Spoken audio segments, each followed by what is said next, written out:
こんにちは、メイです。今回はフータの自宅兼研究室を作りました。フータの過去の話をもとに作ったので、ぜひ最後まで楽しんでいただけたらいいなと思っています。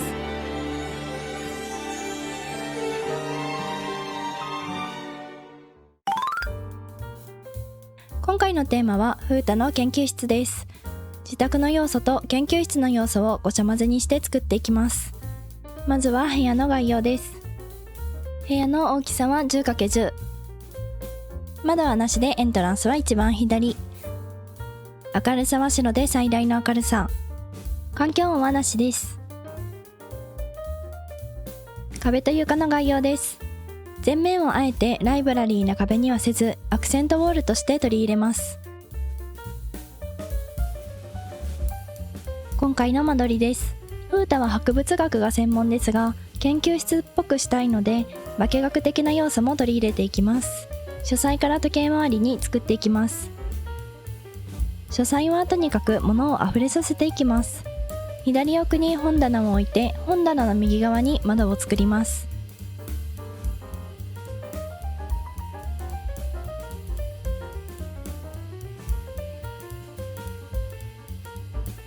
本棚の上にも物を飾っていってごちゃっと感を出します。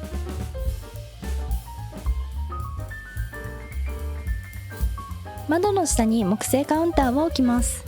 フータは化石や古生学物が好きなので、化石を中心に飾っていきます。ですが本人曰くお金をそんなに持っていないので、小さめな化石中心です。24時間年中無休で働いているのにお金がないだなんて、どんな給料で働いているのか不憫になります。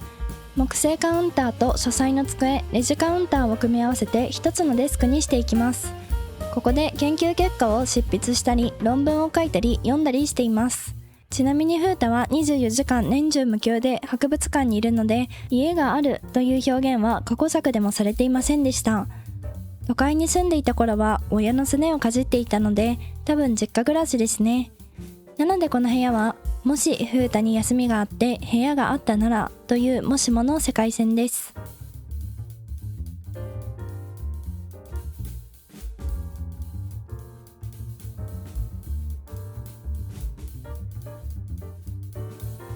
オーニソプタンをつけていきます。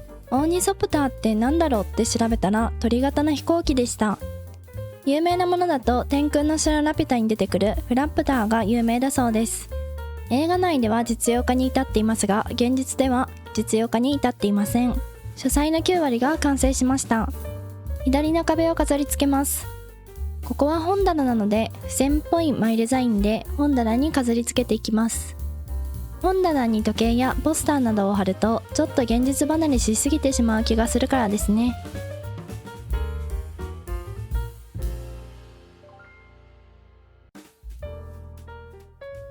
ごちゃっと感が出てきましたね。窓の右側に柱を2本並べ、さらに本棚と仕切り壁を飾ります。部屋の区切りですね。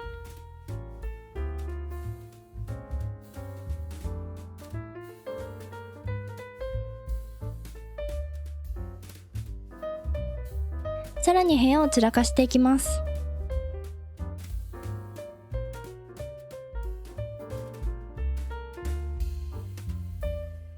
書斎ができたので、次はロフトを作ります。ロフトの詳しい作り方については過去の動画をご覧ください。ロフト上の寝室はフータが好きそうなものを中心に飾り、ロフトの下は研究する場所なので薬品系を置きます。ところでなぜフータは虫が大の苦手かご存知でしょうか。過去作の話によると、大学時代のアルバイトで古い本を日に当ててカビないようにする仕事をしていました。その時に古い本から虫が出てこないか、本を破ってしまわないかを気をつけてページをめくっていたら、破いて怒られたんだそう。そこから虫嫌いが加速したようです。ロフトの上は少しでも寝室の要素が加わるようにクッションなどを置きます。もともと都会に住んでいて虫に慣れていないのに、バイトで虫の恐怖に怯え、そして島流しに。田舎で虫に囲まれて、さらに島民から虫を寄付されるなんて、なかなか苦労していますね。本来はフクロウは昆虫を食べますが、フータはそういった背景から昆虫は食べないのでしょうね。バスルームにつながるドアをつけます。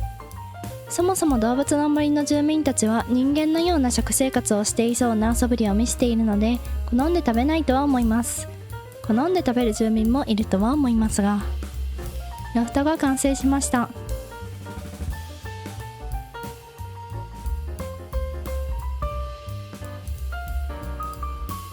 次はキッチン兼研究場所を作ります。普通ならキッチン横はダイニングになると思うのですが、フータの場合は実験や研究をする場所になっています。昔の記憶ですが、フーコとの会話でフータは部屋が片付けられないみたいな会話を聞いたのですが、どの過去作か忘れてしまいました。なのでこの部屋もできる限り散らかしていきます。散らかった部屋やだらしない部屋は過去の動画で解説しているので、ご興味がある方はそちらもご覧ください。フータは過去化石を発掘してくる村人に対して、化石を発掘できる若さが羨ましいと言っていました。その村人に感化され、化石発掘のフィールドワークを始めます。ちなみにフータはおいでよ動物の森の時点で29歳です。その発掘調査は化石は発掘できず、誰かのタイムカプセルを掘り返してしまい無事終了です。発掘調査の時の家具としてスコップや探検家の服などを飾ります。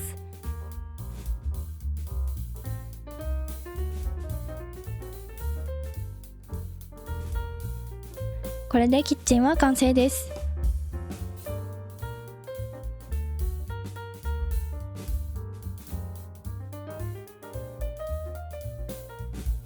最後にリビングを作ります。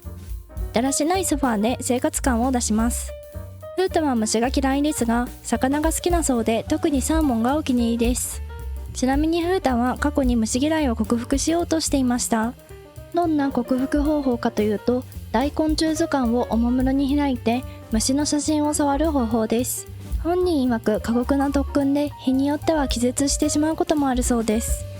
気絶しているところをフーコに起こされて、人に苦手なものがあるのは当たり前じゃない、それも含めてお兄ちゃんはお兄ちゃんだからと言われて、こんなに嬉しかったことはないとフータは語っていました。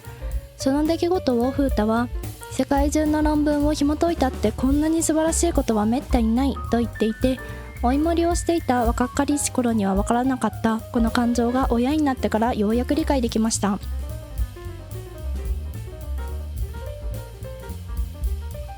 これで全て完成です。シティボーイフータの研究室はフータの好きであふれた部屋になりました。